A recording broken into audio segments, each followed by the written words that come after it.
باش هاتوو لۆ لە من ناپرسی کەسایەتی بووچێک وە کەسایەتی بووچێ عادی ئەوم پێ خۆشە. باوەڕ کە شخصیەتە چێ نییە شخصیەتی وە چۆنی؟ یعنی کۆتری ئاشتیە ئەوم بەدڵە ئەوم بەدڵە. یعنی نەک لەو گەڕەکەی لە هەموو منتیقەی شەڕەکبی زوو دەگاتێ حەلی دەکا و دەگەڕێت چا بۆ حساب بێ خۆ ناکەوێتە ماڵەوە هەروێ کێشەی خەڵک حەلکە. یعنی نەنا یعنی مەقسەدم ئەوەیە لەگە تو هیچ کێشە و مشکلەی نابی ئەو نیشەوەم پێ خۆشە. بەخوایە تو شتەکە لە ڕای خۆی خێر کردێت تووشت بۆی دێ ئەرێ وەڵڵا بەس دەکرێت هەندێک سوال لە مامی خۆم بکەم کورە تۆ گەورەی منی من پێمەتی حسابی باوکمە بووە. ئەستەغفیرەڵڵا ئەستەغفیرەڵڵا من کوڕی تومە چیش دەکەیت جەنابەت وەڵڵاهی ئەوەی ڕاستی بێ مامە لە دوای ڕاپەڕینەوە فۆرمم پڕ کردێتەوە بە هیوام تەعین بم. تەعینی چ خارە ئەوە ئاوزای تۆ هەموو تەقاعد بووینە نیوە بە نیوەش مردینە تازە تەعین دەبی وەڵڵاهی مامە گیان ئێمە هەر بە تایافە فۆرممان پڕ کردوێتەوە ئەمە بۆ شوقە ئەمە بۆ خان و ئەمە بۆ عەرزە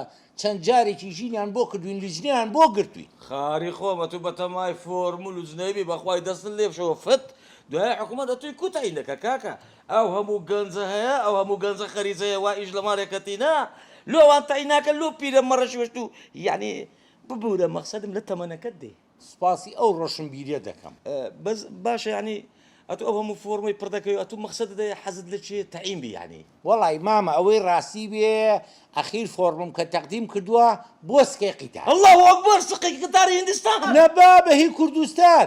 وەڵی ئەگە بە تەمای سکەی قیتاری کوردستان بی هەتا دەژبری چاوت پێ ناکەوێت دەبی بە نەفەرادات سوی بکەی. ئەڵێ مامە واز دڵانە دێنە بووکەخان دیار نەبوو. بووکەخان یەک دەقە ماشەڵڵا ماڵەکە زۆر جوانە بڵی بووکەخانی ژاوا جوانی وەڵڵاهی نان بکەوێتە ڕۆنەوە. یاخۆ بخێر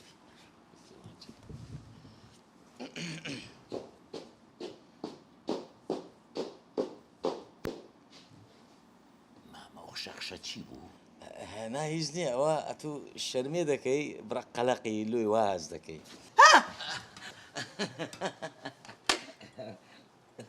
یاخۆ بەخێر بێ بڕۆین دەرێ یاخۆ بەخێر بێ مامە بەساقە بە من درەنگمە کوا بووکەکە ئەوەتە بووکەخان